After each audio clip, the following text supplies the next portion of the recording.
O Memphis Depay tem um belo valor a receber do Corinthians. E por várias questões diferentes. Tem ainda a premiação do Paulista, tem metas atingidas por bonificações, né, de assistências e número de jogos. E tem também as luvas que foram diluídas, né, em determinados períodos, e agora em setembro venceu mais uma de 1 milhão de euros, totalizando 6 milhões e pouco de reais. Isso tudo, todo esse montante que foram se acumulando, inclusive, chegaram num valor próximo ali de 18 a 20 milhões de reais. É um valor considerável. Quando esses números me assustam bastante, porque assim, eu sou um defensor do Memphis no Corinthians. Acho que não vou falar de custo-benefício, porque custo-benefício aí você tem que entender se ele vale o que custa.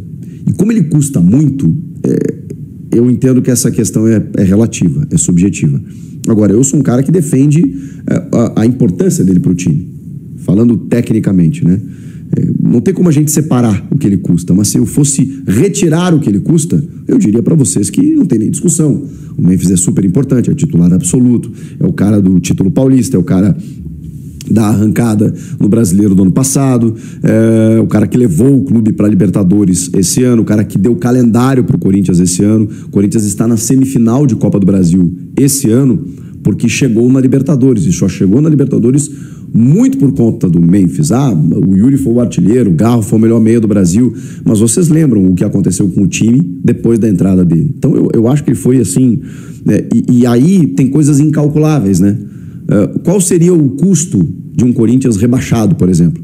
O Corinthians estava na zona ano passado, quando ele chegou. Qual seria o custo disso? Ou o custo de você não disputar uma Copa do Brasil? Que chegando numa semifinal, olha quanto o Corinthians já arrecadou, passando fase por fase. Mesmo eliminado na Libertadores, você não teria a possibilidade de disputar, não receberia 2 jogos em casa, como aconteceu. Então, esse custo ele é um pouco incalculável. O título paulista, que eu acho que ele foi super importante. Super importante. O título paulista. Ele ganhou uma premiação gigantesca. Quanto vale você ganhar do teu arquirrival, impedindo um tetracampeonato, que seria o do Palmeiras, ganhando na casa do rival, comemorando o título em casa, um título que o clube não conquistava desde 2019? Quanto custa isso? Quando eu falo quanto custa, muitas vezes em valores não palpáveis. Então, é muito difícil para mim analisar o custo-benefício do Memphis. Eu acho ele fundamental para o time, de verdade. Deixa a desejar em alguns jogos? Sim, como todo jogador, quando o time não está bem. O próprio Garro não vem fazendo uma temporada como fez no ano passado. O próprio Yuri está recebendo críticas. O time teve muitos problemas físicos, inclusive, durante o ano inteiro. Então, quando a gente vê os valores, a gente se assusta, porque, caramba, é um jogador concentrando tudo isso no momento em que o clube está vivendo, né? De muitas dívidas. Então, eu também entendo, eu entendo os dois lados. Eu entendo quem defenda o Memphis e a permanência dele, porque eu acho ele super importante. E entendo quem diga, cara, mas não era o momento de ter um jogador desse nível, desse preço. É tipo o cara que tá ganhando um salário X e tá morando numa casa que vale 2x. Uma hora a conta não vai fechar. E aí você tem que diminuir o teu padrão de vida, né? Se você não tá ganhando o suficiente para morar numa casa como você gostaria. Então eu entendo os dois lados, de que talvez não fosse o momento. Mas o futebol, ele permite muitas coisas, né? Muitas vezes você se endivida para poder ali na frente colher, que é o que o Corinthians meio que faz com ele. Talvez não compense tanto assim. E aí é uma avaliação que a gente precisa fazer mais profunda. Agora, se ele ganha uma Copa do Brasil, por exemplo, você sabe o valor de uma Copa do Brasil, né? 80, 90 milhões de reais. Isso sem falar no benefício indireto de você conquistar um título que vai te dar uma vaga direta para a Libertadores no ano que vem, vai fazer certamente o teu quadro social aumentar, teus produtos licenciados aumentar. No encerramento da temporada, o Corinthians terminando como campeão do Brasil no meio de um ano dos mais turbulentos da sua história. Quanto custa isso?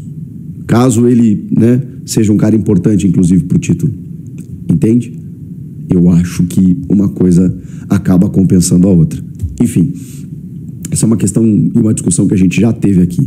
O fato é que esse valor será pago, segundo o Luiz Fabiani da Rádio Bandeirantes, meu parceiro, super jornalista, bem informado a respeito de Corinthians, com 50% desse montante pagando em suaves prestações até o ano que vem, e até abril do ano que vem, se eu não me engano, ou fevereiro, até fevereiro do ano que vem, e em março os outros 50% numa paulada só, numa tacada só. O Corinthians fez um provisionamento, aí, né, um planejamento de receitas para poder arcar com os compromissos relacionados a Memphis.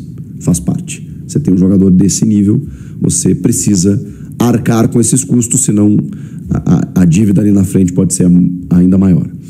Falando de Breno Bidon, o Bidon é o seguinte, gente, eu queria falar sobre o Bidon, porque eu gostei muito da matéria que o meu timão fez com os números dele lá no SofaScore, porque o Bidon, ele exerceu a função do Garro, o Dorival entende o Bidon como meia, eu também, e falo muito para vocês aqui, cara, o Bidon, ele é um diamante, como dizia Antônio Oliveira. Só que falta ao Bidon um pouco mais de ousadia do meia, que é da finalização, que é de tentar um passe mais ousado, que é buscar uma jogada um pouquinho mais plástica, próxima do gol. Quando ele tá nessa função, então, do Rodrigo Garro, pô, mais ainda. Mas aí vejam que no jogo contra o Sport, um pecado, aquela bola não tem entrado, né? Ele meteu uma finalização na trave, né, a mais bonita, a mais próxima de um gol que o Corinthians esteve. Vai continuar dessa forma, tá? Todo ano a gente arrisca tudo num título. O Duílio, que deixou o clube... Vocês viram o que o Duílio fez, né? Agora tá vazando tudo que o Duílio fez. O Duílio seria campeão da Copa do Brasil. Com a bagunça toda, devendo tudo, lascando com tudo, ele ia ser campeão da Copa do Brasil. Foi a sorte, foram os pênaltis, a competência dos pênaltis, ou a incompetência dos pênaltis. Então, assim, todo ano a gente vive por um título. A gente não se importa com a organização, a gente não se importa se estamos gastando pouco ou gastando muito, a gente não se importa se estão respeitando o clube, a gente não se importa mais com as dívidas, a gente não se importa mais com nada. Todo ano o que importa é ganhar título. É ganhar título. E aí a gente fica sempre... Todo ano a gente chega na semifinal de Copa do Brasil. Todo ano. E nós estamos com um sentimento muito errado esse ano. Tá? E que passa por mim também, admito. Que já somos campeões da Copa do Brasil desse ano. Porque se todos estiverem à disposição, o nosso time joga de igual para igual com qualquer um dos que estão na semifinal da Copa do Brasil. Só que tem um problema, a gente chega em semifinal todo ano de Copa do Brasil praticamente.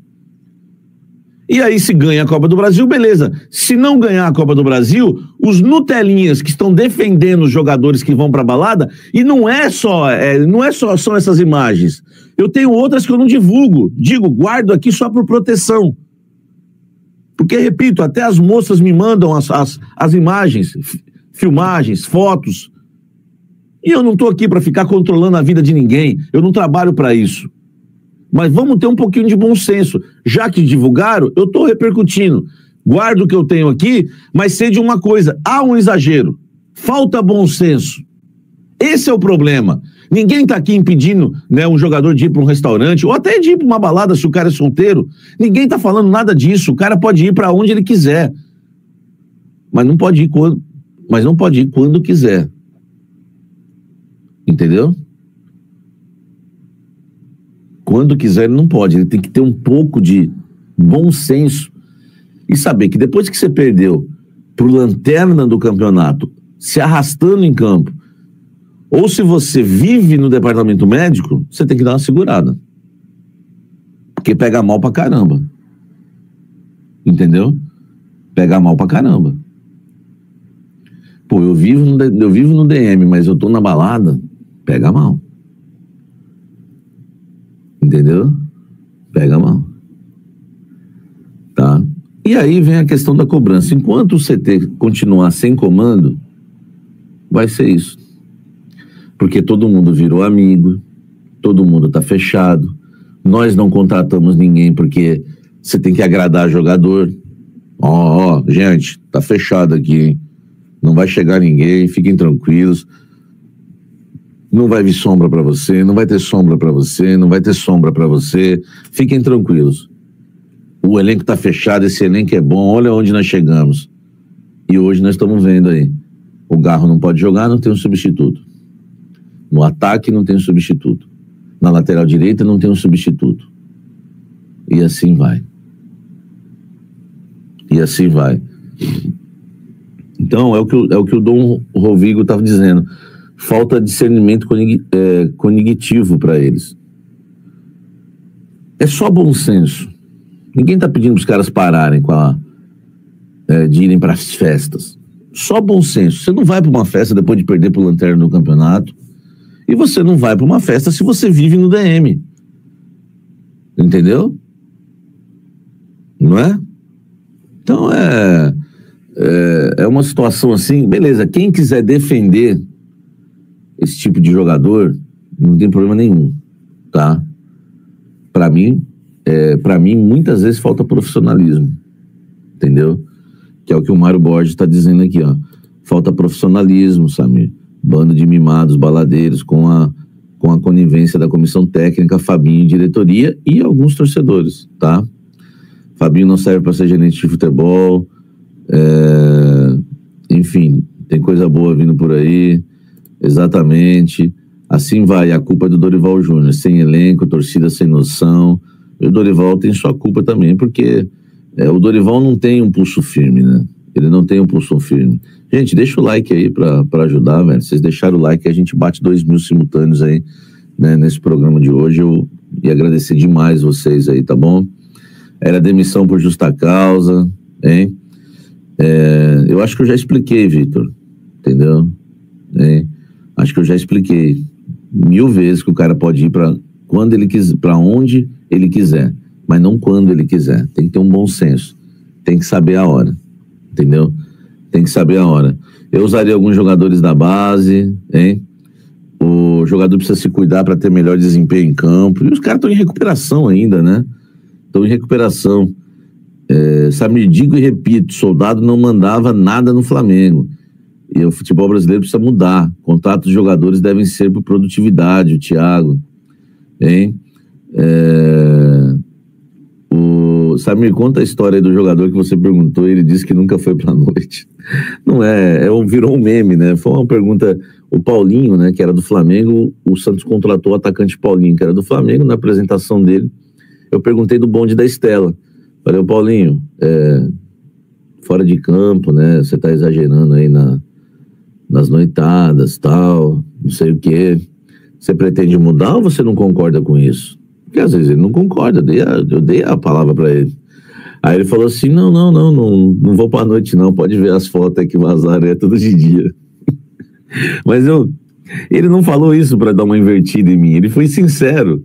E o engraçado é que quando eu tô fazendo a pergunta, ele tá assim, ó.